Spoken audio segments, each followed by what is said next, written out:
Welcome back, everyone. 7 o'clock on your Sunday morning. Thanks for sticking with us here on 13 Sunrise. I'm Matthew Foltz alongside Sean Ashton for Lindsay Monroe this morning. And I hope you had a great start to your morning. Hopefully you really got to take advantage of that warm weather yesterday. Yeah, you know, I know a lot of folks kind of get working on the leaves yesterday. Stuff was getting blown around. Oh my gosh, it was so windy. And it's going to get blown around today, except the wind is from a different direction, so it's going to go on the other side of the yard. But still great stuff, I think, Matthew, because we still have a lot of sun today. Yeah. It's just going to be much cooler than yesterday. That's what we're trying to pound home here. Beautiful shot over Carmel. Sunrise here happening very quickly, and as we go from there to the Country Club of Indy, and boy, look at that, not a cloud in the sky. Going to be a very sunny day over Indiana, but we mentioned the wind shift from that strong southwest flow that brought us the 70s on Saturday into the northwest now at 10 to 20 with gusts this afternoon approaching 25 to 30, maybe a little bit higher.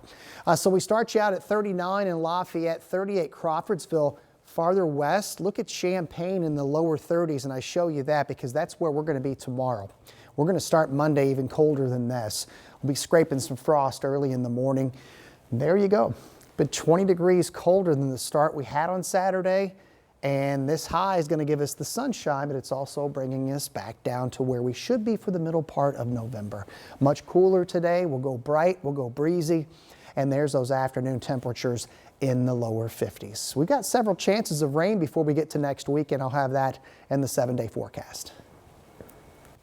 All right, thanks. We'll see you then, Sean. Well, this morning, Central Indiana continues to honor the life of Corporal Blake Reynolds. The Delaware County Sheriff's deputy was killed last week while trying to help a driver. As family prepares for private and public memorials, we're also learning about a new resource to help his family through these grieving processes. So Indiana Concerns of Police Survivors, or COPS, is a nonprofit that provides resources to assist families long term. They help families by matching survivors with similar backgrounds, and members can attend retreats, survivor events, and National Police Week together. We spoke with the former president of the Indiana chapter about the impact it has on so many families here. For me, the pain never goes away. You just learn to deal with it. And the COPS organization has done a fantastic job of helping individuals through that process. Now, Dan Calvin, who you just heard from, says he hasn't spoken directly to the Reynolds family yet, but hopes to be in touch with them next week. He hopes to let them know that someone is there for them and understands the pain that they're feeling. And if you would like to pay tribute, you can do so with visitation and funeral services for Reynolds. They're happening next Friday and Saturday. We do have times and locations posted for you right now at WTHR.com. Well, right now, Metro Police are trying to figure out what led up to a deadly shooting on the city's near south side. Police say a man was killed and a woman was injured. Officers found them shot inside of a house on Union Street near Minnesota Street. Police detained the third person at the scene, but so far no arrests have been made. We'll keep you posted as we continue to work to learn more. We do have a sad update this morning. The man critically injured in a crash last month near the intersection of Shelby and Raymond Streets is not expected to survive. He was walking to the bus stop when he was hit by a car, and our Jenna Webster explains now his family's push to try to make this a better and safer intersection. It's been a very short time with him. Tracy Gillard married her husband Jeffrey 4 years ago, saying he had unconditional love for everyone. Funny.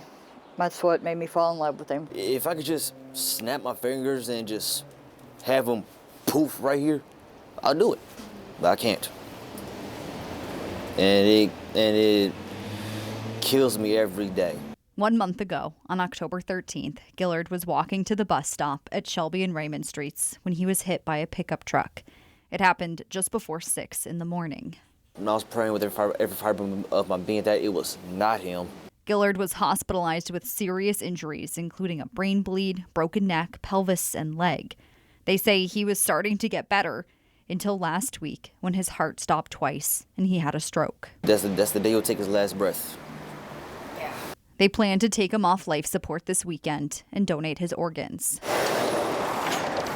The intersection he was hit, they say, needs to change. There is too many people getting hit having accidents. I mean, there was a car accident there just yesterday.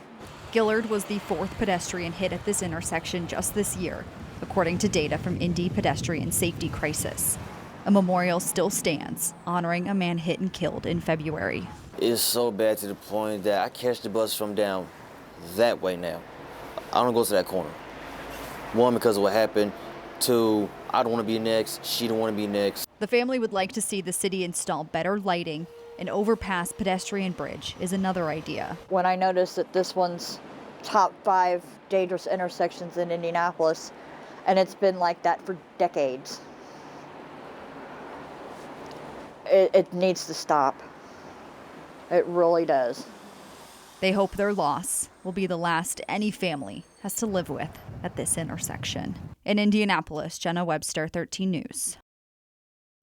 And Central Indiana Cycling is organizing a memorial walk and visual to call for safer street designs. That'll take place this afternoon at 1 o'clock over at the intersection of Shelby and Raymond Streets. Starting today, full SNAP benefits will be loaded onto Hoosier EBT cards. The state confirming to 13 News it started issuing those payments yesterday. So we know about 600,000 of Hoosiers rely on these benefits to feed their families. Most have only had partial benefits or none at all due to the recent government shutdown that was lifted last week. Now, so far this month, Indiana's issued about $59 million in SNAP benefits. That's about half the amount that is typically handed out. So if you or someone you know that is still in need of food assistance, we have all the resources for you right now at our website at WTHR.com. This morning, we do have a new update in the fight over teacher contracts over at Hamilton Southeastern schools. The district says they have now entered mediation after failing to reach an agreement with teachers on their own. So HSE Schools tells us that they will continue negotiations with the Education Association within the state mandated timeline. You can read the full statement from the school district right now on our website at WTHR.com.